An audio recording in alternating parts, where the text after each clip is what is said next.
तात्याराव श्री सुभाष चंद्र बोस आपसे मिलने आए हैं। उन्हें अंदर ले आओ। जी अच्छा। और सुनो जी। एक बात का ध्यान रखना। जी। हमारे बीच जो कुछ भी बातें हों उन्हें कोई ना सुने, तुम भी नहीं। जी।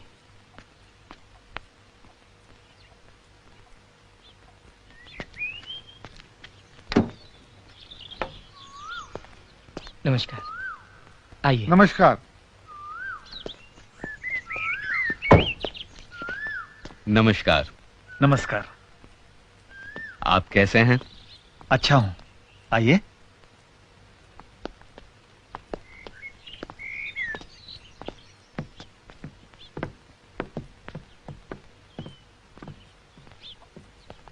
आइए, बैठिए। मुझे आपका आना अच्छा लगा। मैं अभी मिस्टर जिन्ना से मिलकर आ रहा हूं। विश्व युद्ध हमारे सामने है, तो अंग्रेजों पर दबाव डालने के लिए मैंने फॉरवर्ड ब्लॉक की तरफ से पूर्ण स्वतंत्रता की मांग की है। लेकिन हिंदू मुस्लिम एकता का सवाल बीच में आता है। इसी संबंध में मैं मिस्टर जिन्ना से मिलने गया था। पहले आप बताइए क्या लेंगे। मैं अभी मिस्टर जिन्ना के साथ चाय पीकर आ रहा हूं। आपको आश्चर्य होगा, मिस्टर जिन्ना ने मुझे आपसे मिलने के लिए कहा है। अच्छा? उन्होंने मुझसे पूछा कि मैं किसकी तरफ से उन्हें मिलने आया हूं। मैंने कहा कांग्रेस की तरफ से। वो बोले कांग्रेस के अध्यक्ष पद से तो आप इस्तीफा दे चुके हैं। ठीक कहा उन्होंने। तो मैंने कहा कि फॉरवर्ड ब्लॉक की तरफ से तो मैं बात कर ही सकता हूं। वो बोले कांग्रेस और फॉरवर्ड ब्लॉक के बीच मुझे कोई अंतर नजर नहीं आता। मैं मुसलमानों का लीडर हूं और कोई हिंदू होने के नाते ही मुझसे बात कर सकता है। उनके विचार में हिंदुओं के लीडर आप ही हैं। उन्होंने मुझे परामर्श दिया कि मैं आपसे मिलूं। मुझे मिस्टर जिन्ना का आभार मानना होगा कि आपसे मिलने का सुअवसर दिया। आप स्वभाव से क्रांतिकारी हैं। आप बहुत कुछ कर सकते हैं। कलकत्ता में आप हॉलवेल का पुतला उखाड़ने वाले हैं। उससे कुछ होने वाला नहीं है। जनता के दिल में अंग्रेजों के विरुद्ध गुस्सा जगाए रखना जरूरी है।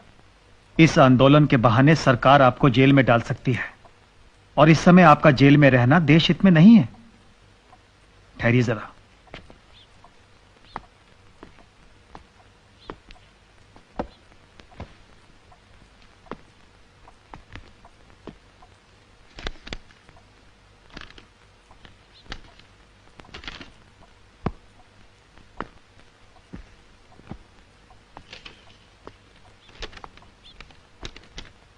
रास बिहारी बोस का पत्र है, जापान से।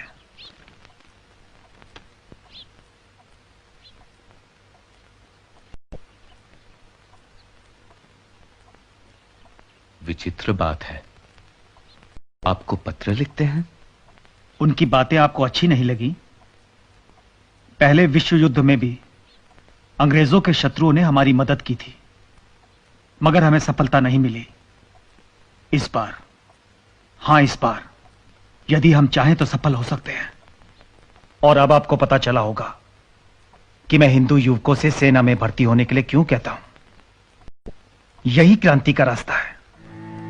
हमारे जिन युवकों को जर्मनी और इटली द्वारा बंदी बना लिया गया है, वो फिर से मातृभूमि के लिए अंग्रेजों के विरुद्ध लड़ेंगे।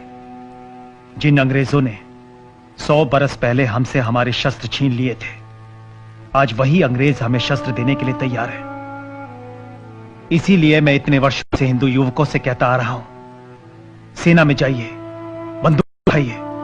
हाथ में बंदूकें होंगी तो वो ये भी सोच लेंगे कि अवसर आने पर बंदूक की नोक किस दिशा में मोड़नी है।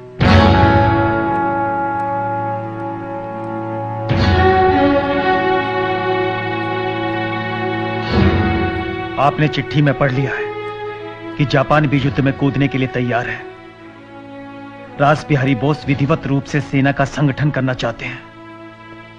इतिहास करवट ले रहा है सुभाष बाबू, हमें इसका फायदा उठाना चाहिए। ब्रिटेन युद्ध में कूद चुका है। अगर एक हिंदी सेना उनके सामने खड़ी कर दी जाए तो वे स्वयं ही हिंदुस्तानियों को स्वतंत्रता देने के लिए बाध्य हो जाएंगे।